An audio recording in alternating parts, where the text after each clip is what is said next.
Any of these things sound familiar? The men you're attracted to don't approach you when you're out there in the world. When you do end up speaking to one, it doesn't result in anything concrete. You don't exchange numbers and it doesn't go anywhere. You go on a date and you find that the person you're with only wants you for something sexual. Or you have a date and nothing happens after that. You never get the call. I believe that there is a common thread between all of these things that I want to outline in this video. Because there are two big mistakes that I see people out there making.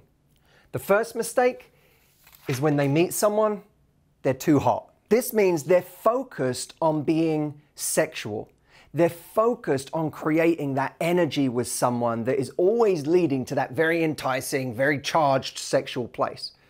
Now, the problem with this, as we know, is that very often if we have sex before there's a connection, that doesn't feel earned as a level of intimacy. It feels cheap. And if it feels cheap, it feels disposable.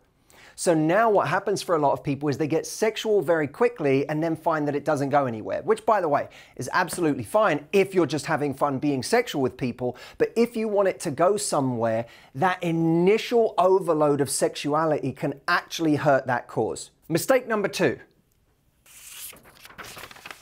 Too cool. Cool at the early stage of dating often doesn't register as cool, it registers as cold. I was speaking to someone recently who came off in the initial stages as cold. Now, what was interesting when I was speaking to her is that she said, when I'm out there, I know that there are so many women who are getting sexual with guys really quickly, and I don't want to be associated with that. You know, I have standards with what I will and won't allow. I have standards with men. I don't want to just race into bed like everybody else. But what she was saying is, but it feels like everyone else is winning because they're willing to go to bed with someone really quickly, and I'm not prepared to do that. I had to define what winning meant to her, because just because you get initial attention, it doesn't mean it's the kind of attention you want. But the opposite of having sex with someone isn't being cold with someone. The opposite of having sex with someone is just not having sex with someone. And so what I'm seeing out there with so many women right now is people either being very sexual up front and then not being happy with the kind of attention they receive, or wanting to rebel against that and show that they have standards and show that you can't do that kind of thing with them. And so now they go to cold. The right answer is right in the middle here, in being warm. So what does being warm actually mean in practical terms? In your photographs, smile. It is extraordinary to me how many people register as incredibly cold on dating profiles, on Instagram, wherever it is they live, because in all of their photographs, they've got that stern, pouty face. I know the stern, pouty face with the slightly squinted eyes is all supposed to be sexy. Actually, Jameson, that's pretty good. Did that look as good as I think it did? Definitely not. I get it. It's fun in some of your photos, but don't do it in all of them, because it just says I'm not a person who enjoys life. I'm not a happy person. I am just this person who does this one look that I think is sexy. Inviting body language, same deal, but in real life, away from photographs. When someone sees you in real life, is there a body language you have that's open to talking to people? Are you positioned out to the room, or are you positioned towards your friends in a corner where no one can get past that fortress? Are you smiling? Are you actually looking at someone, giving them enough eye contact to make them want to come over? Is your body language approachable? Are you friendly in conversation? Or is your initial conversation with someone heavy in sarcasm? Sarcasm can be a good thing when it's sprinkled in. It can show dry wit, but too much of it can show you're disillusioned, you're bitter, or that you haven't got the confidence to just be yourself in a conversation. You have to constantly be making jokes or picking holes in somebody else. Do you receive compliments well? When someone gives you a compliment, can you just sweetly say thank you and show you're appreciative of that? Can you give a compliment to somebody else? Giving a compliment is an act of vulnerability.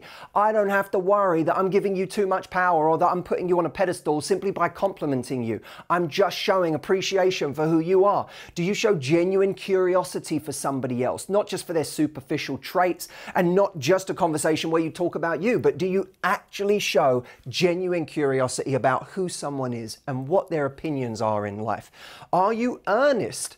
When you send a text to someone after a date, are you earnest enough to say, I had a really great time with you tonight, or I absolutely loved that conversation, or it was really fun talking to you on the phone just now? That's a form of earnestness that, again, is vulnerability, but it's a warmth that's inviting. I'm inviting you to be your authentic self because I'm being my authentic self.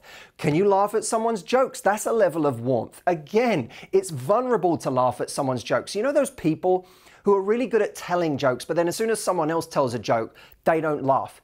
And it's almost like they're too afraid to let their guard down and allow someone else to be funny, to give them that power. When we laugh at someone's jokes, we show warmth and we're inviting. And an amazing hug. I think that we completely underrate the importance of the first time we hug someone.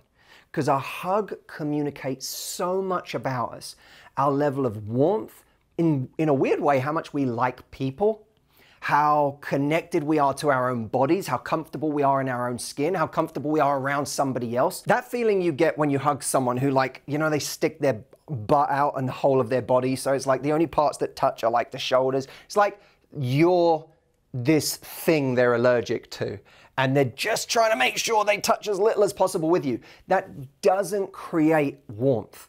When you hug someone in an amazing way, that alone can create massive attraction. So when you hug someone, step into it and give them a real hug and maybe hold it for half a second longer than you normally would. Now, these practical things that show warmth don't just make us more inviting as a person, they subcommunicate very attractive traits. Warmth requires confidence. See, warmth is a form of vulnerability. There's an authenticity to it where I'm putting myself out there in an unironic way, in an unsarcastic way. And that means I'm subjecting myself to your real opinions of the real me, right? So it takes confidence to do that and let our guard down. It takes optimism, because to have warmth, we have to have a positive outlook on life. We actually have to see the world as a beautiful place, not as this dark place that's made us bitter. And that, by the way, is why it requires bravery too, because we've all been through shit. We've all dealt with difficult things in our life. And that is a universal rule. We know that anyone we come into contact with has dealt with difficult things. But some people take their difficult things and become bitter. And other people take difficult things and decide to do the brave thing of seeing the world as a beautiful place anyway. So when we're warm with people, it shows that we have the bravery to see the world as beautiful and not as this place to be afraid of or be guarded in. Three very attractive qualities subcommunicated that create genuine attraction. Now, if you like this, then you're going to love what I'm about to do, because today doesn't have to end with this video, does it, Jameson? A free guide at whyhe'sgone.com. Lack of warmth is one of the reasons people disappear in the early stages, but there are more. And they're at this guide. Go check it out, whyhe'sgone.com. I'll see you there.